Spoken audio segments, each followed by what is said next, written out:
Me voici entre mes brebis et le trésor. Paulo Coelho, l'alchimiste. Dans cet extrait, le berger doit faire un choix. Rester avec ceux qu'il connaît ou partir vers l'inconnu pour trouver son trésor. D'un côté, il a ses habitudes, ses brebis, son confort. Et surtout, il maîtrise tout. Il sait lesquelles sont malades, lesquelles sont paresseuses. Il connaît les lieux, le quotidien et les risques. Bref, il est en sécurité. Mais de l'autre côté, il y a quelque chose de plus grand, quelque chose qu'il aimerait vraiment avoir. Et au fond, la situation de ce berger, elle nous concerne un peu tous. Parce que toute notre vie, on est confronté à ce type de choix. Rester dans le confort ou prendre un risque pour évoluer.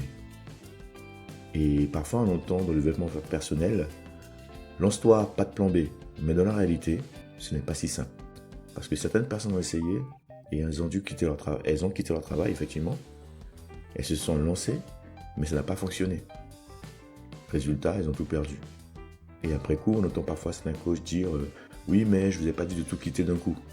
C'est un peu tard pour ces personnes-là. C'est pour ça que j'aime ce qu'écrit Elisabeth Gilbert dans son livre. Elle dit que, même après avoir eu du succès, elle n'a pas quitté son travail immédiatement. Elle a été prudente. Elle a construit progressivement. Et franchement, je pense que c'est une décision intelligente. Parce que la vérité, c'est que la vie ne nous laisse pas toujours le choix. Parfois, vous êtes dos au mur, et là, vous devez y aller. Mais dans la plupart des cas, il vaut mieux prendre des risques mesurés et prendre son temps. Et surtout, ne pas brûler tout d'un coup, ne pas se mettre dans une situation désespérée. Moi, si j'avais été ce berger, j'aurais peut-être fait autrement. J'aurais vendu une partie du troupeau et gardé une sécurité avec l'autre partie. Comme ça, si elle ne marche pas, je peux rebondir. C'est ça pour moi un risque mesuré. Mais il y a aussi une autre réalité. Quand vous n'avez pas de plan B, vous êtes obligé de réussir. Vous êtes à fond. Alors que quand vous avez une sécurité, on peut dire que vous l'êtes un peu moins, puisque vous avez votre plan B.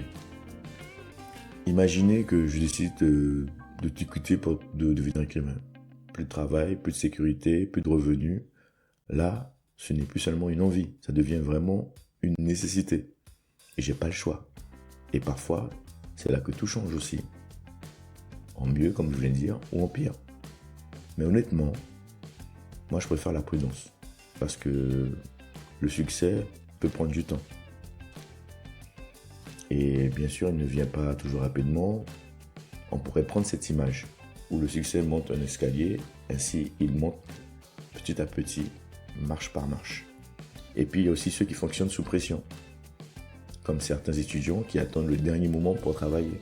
On appelle ça un stress positif. Peut-être, mais c'est quand même du stress. Et personnellement, je préfère avancer sereinement. Alors au final, plan B ou pas plan B? La vérité, c'est à vous de décider. Selon votre situation, selon votre personnalité, selon votre tolérance au risque. Mais une chose est sûre, réfléchissez avant d'agir. Et voilà, nous avons atteint le 10e thème concernant le livre de l'alchimiste Paulo Coelho. Comme pour chaque livre où je prends des extraits, on est juste au début du livre. Je lis tous mes livres entièrement avant d'en parler, car je me respecte et je vous respecte aussi. Et je vous invite à vous procurer ces livres parce que il y a énormément de choses à apprendre et à comprendre. Et vous manquez beaucoup de choses lorsque moi je fais mes vidéos. Vous avez peut-être, je sais pas, j'ai une bêtise, 10%, 10, 20%, 30% du livre. Mais il y a énormément de choses dans les livres que vous pourrez utiliser dans votre propre vie pour augmenter votre manière de vivre, vous améliorer, etc. D'accord ? Donc, si je vous ai donné envie de lire ce livre, alors tant mieux, je suis content. Je vous remercie d'avoir regardé cette petite vidéo. Si ça vous a plu, comme d'habitude, vous mettez un petit like, abonnez-vous. Et on se retrouve très bientôt pour le prochain thème et le prochain livre qui sera comment se faire des amis. Voilà. Allez, prenez soin de vous et de vos proches. À une prochaine.